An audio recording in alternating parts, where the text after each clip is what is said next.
O Sol. Uma poderosa fonte de energia capaz de produzir trilhões de watts. Apenas comparável à energia das jogadoras da seleção, que se renova a cada finta. Não há energia como a feminina. E Iberdrola, a maior apoiante das energias renováveis, incluindo a feminina.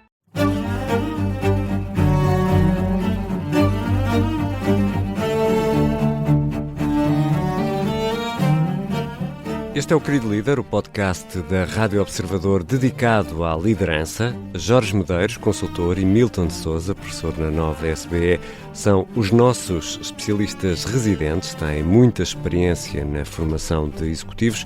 Os nossos episódios abrem, como sempre, com um sim chefe ou não chefe.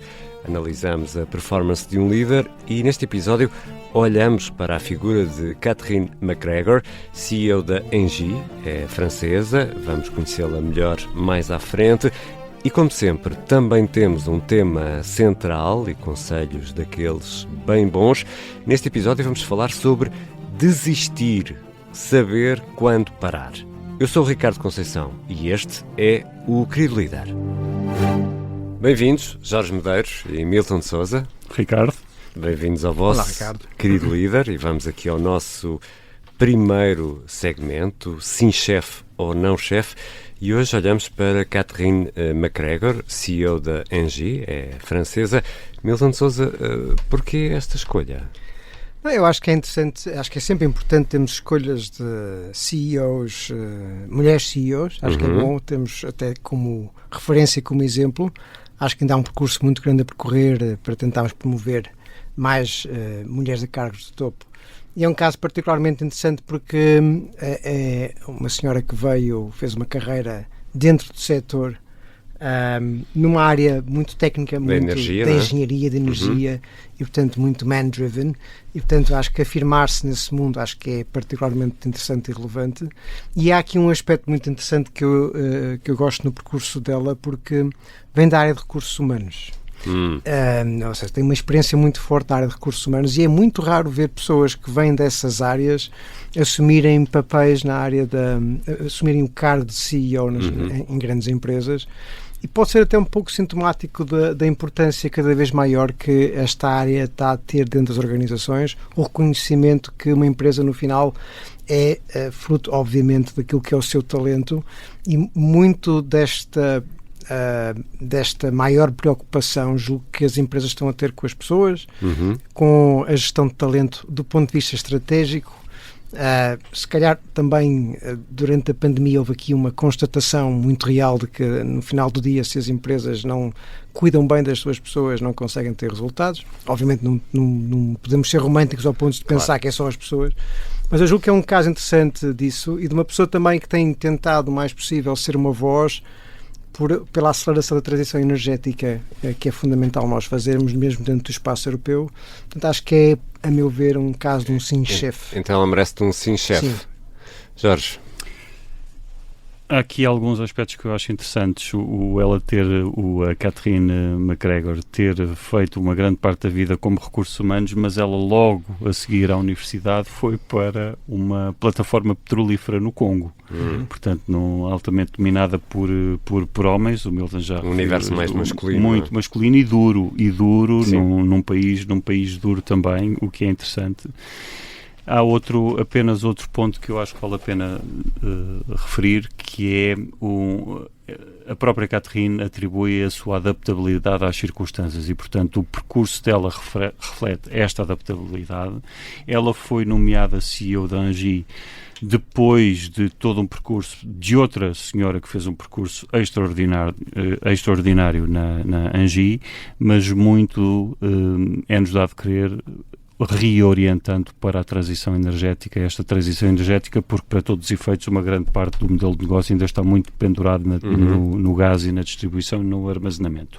Nota final, com estas vicissitudes, estas hesitações da administração de Trump, uma parte substancial do investimento que a própria Catherine McGregor tinha decidido fazer nos Estados Unidos, neste momento está em stand-by, porque o Donald Trump estará a querer fazer um passo atrás no Inflation Reduction Act, não tem a ver com a inflação no sentido económico, mas é na transição energética, e até aqui, eu estou a especular, mas há uma postura interessante da Caterine, que é, se tudo bem, nós precisamos de estabilidade para fazer estes investimentos a longo prazo, mas se não houver, temos outros sítios, ou seja, até do ponto de vista de liderança, não quer demonstrar que está demasiadamente empenhado ou que não tem alternativas para. Então, merece-te um... Sim, chefe. Está feita a análise desta semana, à figura da semana. Para a semana, obviamente, será outro o protagonista. Agora está na hora dos conselhos. E neste episódio, meus senhores, vamos falar sobre, eu vou-te chamar, a arte de saber desistir. Admitir que é preciso parar. Não vale a pena. Agora, Milton, desistir é perder? No limite, de alguma forma, é um reconhecimento que se calhar já não estamos prontos ou preparados para os desafios que aí vêm. Eventualmente pode ser sequência de perder algo, né? De perder um negócio, de não ter os resultados que todos nós esperamos de um líder.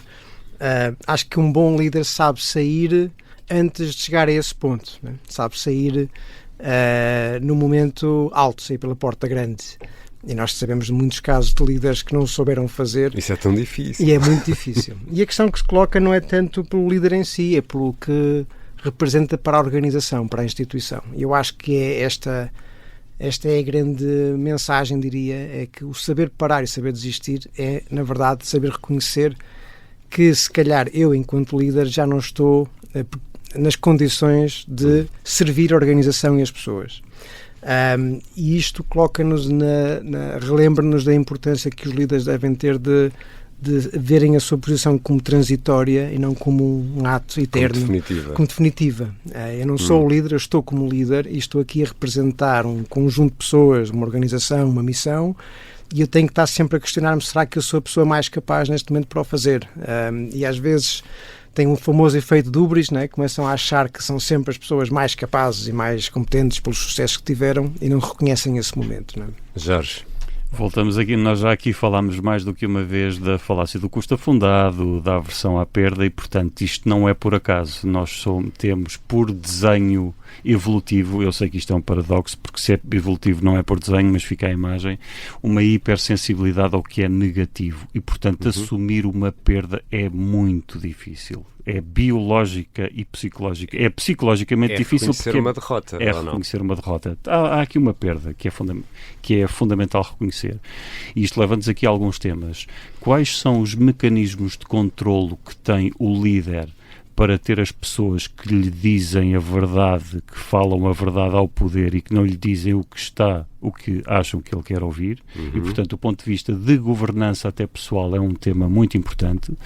Outro tema importante também é o tema da cultura da empresa, até que ponto é que o líder, não só na função de liderança, mas em algumas escolhas estratégicas, tem hesitação, algum receio de arrepiar caminho pela forma como as pessoas o irão interpretar. E isto revela um problema, e o problema é, se a cultura estiver lá, as pessoas vão tomar como natural e até desejável a necessidade, muitas vezes, não é por aqui, vamos pelo outro lado. Mas qual será a melhor forma, Milton, de transmitir, por exemplo, à equipa que, ok, vamos desistir deste caminho e vamos para o outro, porque, pegando nisto que o Jorge estava a dizer, poderá haver este medo de estar a passar uma imagem de alguma fraqueza, claro, ao titubear. Claro. Eu acho que aqui desde logo é importante distinguir duas situações. Uma é o desistir, o parar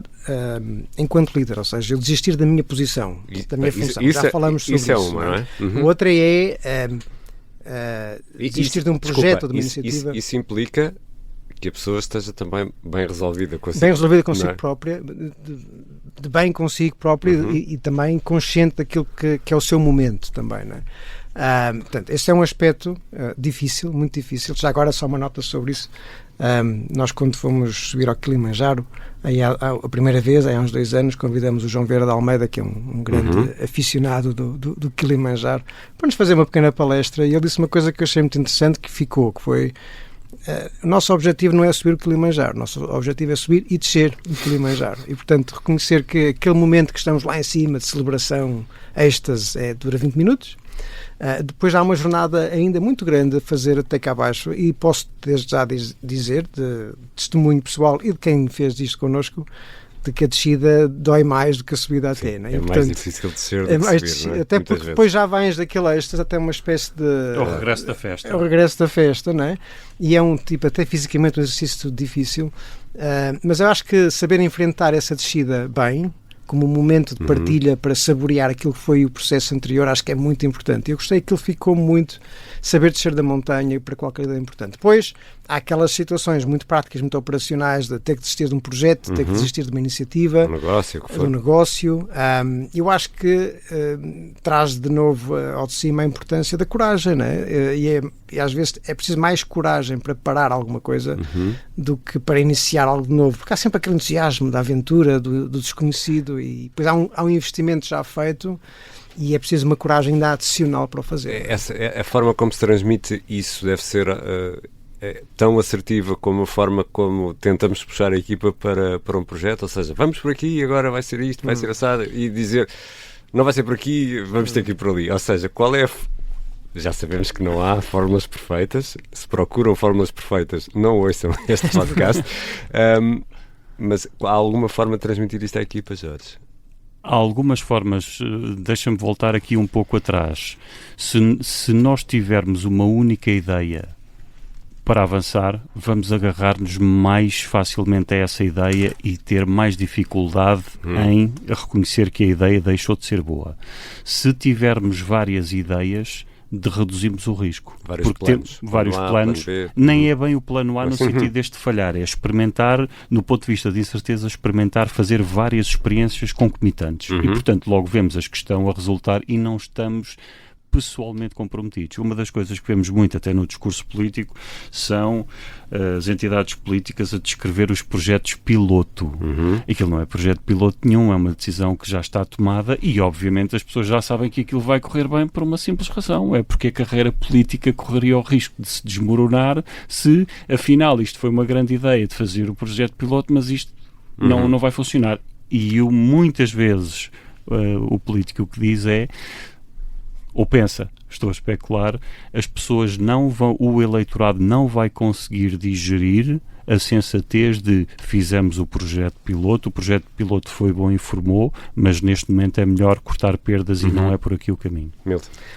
Desde logo, acho que há aqui aspectos importantes. Um é tentar ser o mais transparente e honesto possível. Eu acho que as pessoas, sempre que há uma situação de perda, aquilo que lhes muitas vezes choca mais, nem tanto é a decisão, é a forma como é feito e não o reconhecimento dessa própria perda, e tentar ser transparente, honesto com as pessoas relativamente aos porquês de parar um projeto, uma iniciativa, e o líder aí tem que estar muito presente. Acho que é um momento em que o líder tem que servir de catalisador de emoções e de reconhecimento de que há sempre um processo de luto, que as pessoas associam-se, agarram-se, identificam-se com os projetos, com as iniciativas, e aquilo custa, é um processo, e reconhecer isso e não querer logo no dia seguinte, então bora lá fazer já uma coisa nova, né? Deixar também que as pessoas possam processar essa informação, obviamente ter já em mente aquilo que pode ser o day after e ajudar as pessoas a ter esperança, até porque a esperança, houve um estudo muito recente que mostrou que quando falamos de meaningfulness, ou de sentido ou significado, uma emoção muito associada a isso é a esperança, é algo de novo que aí vem, e portanto se as pessoas não têm esperança e estão num registro de medo e de luto permanente, obviamente que isso não é bom. Portanto, tem que haver um reconhecimento dos momentos e do timing, deixar as pessoas fazer o seu luto e no tempo certo trazer algo de novo com que as pessoas possam ter de novo esperança. E algo muito importante também é tentar ser factual, tentar ser preciso nos porquês da paragem, para que as pessoas entendam o racional do porquê. Muitas vezes as pessoas ficam frustradas porque não entendem de onde é que vem a decisão. Parece que é uma coisa ad hoc. Porque é que estávamos a caminhar para um lado e de repente vamos para o outro. Ou fazer uma tarefa de determinada esse forma. Esse desconhecimento até é uma falta de respeito perante as pessoas que assumiram esse projeto como sendo importante. Não é? Mas aqui temos um problema, um risco muito grave. Não é por explicar que as pessoas irão compreender. Não é por explicar que as pessoas irão compreender. E às vezes ficamos com esta ilusão de que explicando as pessoas irão compreender. Não necessariamente, muitas vezes não acontece. E não acontece porquê? Porque o nível a que são tomadas estas decisões é um nível de complexidade muito maior. E, portanto, ou a pessoa já... E nem todas as variáveis são conhecidas, não é? Ora bem. E, portanto, ou a pessoa já está habituada a viver naquela complexidade com todos os cinzentos, subtilezas, trade-offs, etc., e consegue compreender melhor, ou então pode haver aqui uma diferença, porque eu vou tentar digerir esta decisão à luz da minha experiência, mas a minha experiência não é a experiência da pessoa que tomou a decisão. Queria só deixar uma nota... Sim. Não sei se temos tempo, Ricardo. Temos, ainda queria fazer uma pergunta muito rápida. Então, conclui, Jorge. Nada, eu ia falar do sapo a cozer. Ia pedir às pessoas, o sapo, ia pedir às pessoas para deixarem de falar da história do sapo a cozer. Aquela ideia de que se pusermos um sapo em água fria e o aquecermos até a ebulição, o sapo morre cozido, e não experimentem. E que se atirarmos, pelo contrário, pusermos a água a ferver e atirarmos o sapo, ele salta. Não salta porque fica com queimaduras e provavelmente fica logo ali. E o sapo é muito sensível à temperatura, portanto, assim que começar a sentir que a temperatura sobe, salta. E termino. A ideia que tem a ver com a pergunta que tu fizeste, Ricardo, que é sair e voltar a entrar. Muitas vezes, já falámos aqui num capítulo anterior do Andy Grove, uma das coisas que ele fez e que muitos líderes fazem é, se eu estivesse hoje de fora, tivesse acabado de entrar e visse o que estou a ver, manteria a decisão ou mudaria a decisão? A minha pergunta para uma resposta praticamente sim ou não, meus senhores, é...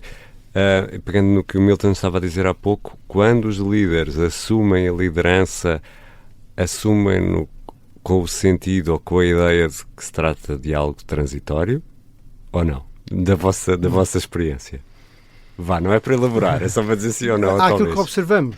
Sim. Não, eu acho que daquilo que eu observo, não o suficiente. Eu acho que ainda há muita... Não o suficiente. Não diga mais. A testemunha fica por aqui, Jorge. Não tenho forma de dar uma resposta avalizada.